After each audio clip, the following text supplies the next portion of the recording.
Now that you're growing a garden, have you ever wondered, what am I going to do with all this food? I'm John Moody, and today we're going to talk about why and how to preserve your harvest.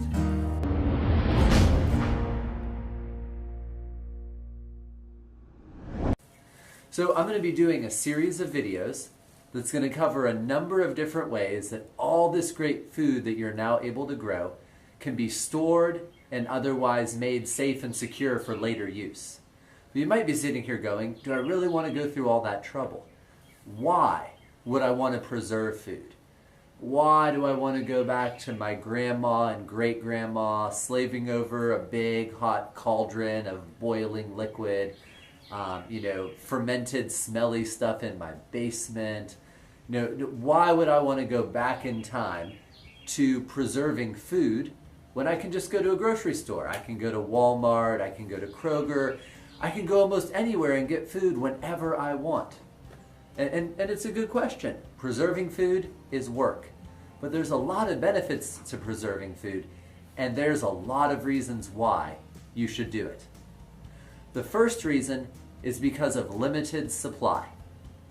While the world produces twice as much food as it actually needs to feed everybody, in any small geographical area, there's roughly 3 to 4 days of food available once incoming supply gets cut for some reason.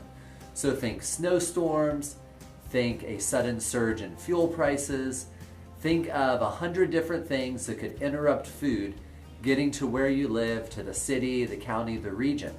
And within 3 to 4 days, there would be nothing left. That is how just in time the modern food system is. And again, when everything's humming along, everything's going smoothly, it works great. But when a snowstorm is forecasted and you go to your local grocery store, it's, no hold barred WWF wrestling matches. There's no bread left, there's no milk left, there's nothing available during, even a forecasted possible problem, let alone during a true disaster, a true emergency. And so one of the reasons we preserve food is because if all you have to bank on is what's available in your local food shed, your kind of grocery stores and other places, that's a dicey proposition. That's not something I'm willing to put all my eggs in one basket for. Because too many times I've seen people fighting in these stores, I've seen the shelves empty of food, even when just something might go wrong, let alone when something does go wrong. So we all face a limited food supply. And don't think it's any better in a rural area. So we live in a rural area, and there's actually less food available here than in some of the cities close by. Because all we have is one tiny grocery store for the area, and most of what's grown surrounding our location is not something people could actually eat. And so don't think, oh, I'm a rural person, it'll be so much better if things go wrong. That's an assumption that you can't run with. So whether you're urban, suburban, or rural, all of us face a modern food system built in a way that makes any emergency, big or small, something that could deny us access to this most basic staple of food. So the second reason you'll want to preserve food is because if you're like most growers in the United States, you face a fairly short growing season. So here where we are in what's somewhat considered the south of the nation, this year we're looking at, for the average outdoor grower, 5 months or less of time where they can grow food from their garden for themselves. So you have this very short growing season.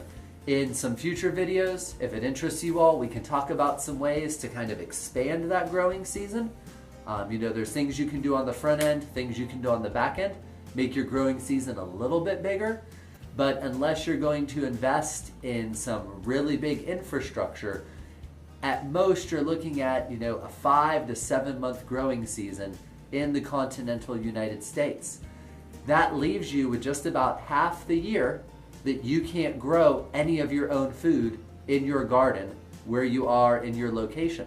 What are you going to do with the other half of that year? There's very little you're going to be able to self-produce, very little you're going to be able to bank against, because you're not going to be able to use that one resource you do have, the ground right outside your door to grow things. So you're gonna have this very short window of growing. So the third reason you want to preserve food is while your growing season is short, you should be generating a significant surplus, unless you have a really large family or a really limited small space to grow in. So if you're learning from David and some of us other teachers, you should be bringing in bushels of beans. You should be bringing in tons of tomatoes. You should just be overrun by summer squash. But when you hit that, that peak summer production where you're growing so much more than you can actually make use of and eat as a family, unless you know how to preserve it, it's just going to go to waste. You're either going to give it away to people, or you're going to compost it, or you're going to end up throwing it away, and it's going to be a total loss. So you really need to know how to preserve food, because you have this very short growing window, but that growing window should allow you to grow more than enough of many different foods so that you can fill in for the rest of the year from the limited amount of time that you can actually have things in the ground. So the fourth reason you want to preserve your own foods is because what's available to modern people in the grocery store is nutritionally poor. You would have to eat anywhere from twice as much to 4 times as much food as your great-grandparents did to get the same amount of nutrition. It's one of the lesser known but more astounding facts about the modern food system, that while we're producing more and more food than ever before, it is nutritionally of lower quality than at really almost any other time in human history. And this applies across to almost every category of food. It applies across things like eggs. So pastured eggs from your own chickens, going to be anywhere from 3 to 10 times more nutritious than standard grocery store eggs. You take vegetables, those are going to have half as much calcium, 30% less copper. Just all of these different nutrients we need, we're no longer getting them from the food we're purchasing at the store, because that food's grown solely for high yield, easy handling, easy transport, uniform storage, looks pretty on a shelf, can sit there for a month before somebody finally buys it. And that comes at a really high cost in terms of the nutritional value of the food available to us and our families. And so you as a grower are going to almost always be growing food that is significantly more nutritious than anything that you can actually buy. You're going to be composting, you're going to be amending your soil properly, you're going to be growing varieties, heirloom varieties or other varieties that still yield well, but also have a great deal more nutritional potential.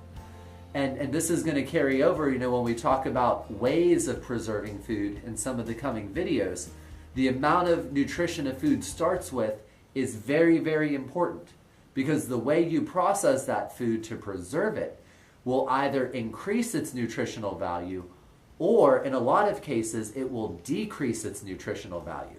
So if you're starting with foods that are already nutritionally void, they're low in nutrients, they're not really nutrient dense and nourishing, and then you preserve them, they're going to be really little more than a source of calories. And we all know we need more than calories, especially during times of stress, especially with more active lifestyles. We need all the other things food offers. And so one of the reasons you want to preserve your own foods is you're going to be having a much, much higher starting point in terms of the nutritional value, so that as you put this food up, as you make it available later in the year, it's going to be at a much greater value than preserved foods that you can purchase from the store. The final reason food preservation matters is it's a form of money or savings. There are a few things as comforting as knowing that if you lose your job, you get hurt somehow, something goes wrong, you get a pay cut, or maybe your job just goes sideways and you want the ability to walk away. If you don't have food stores and, savings and other things, how do you do that? Well, you're stuck. You don't really have options.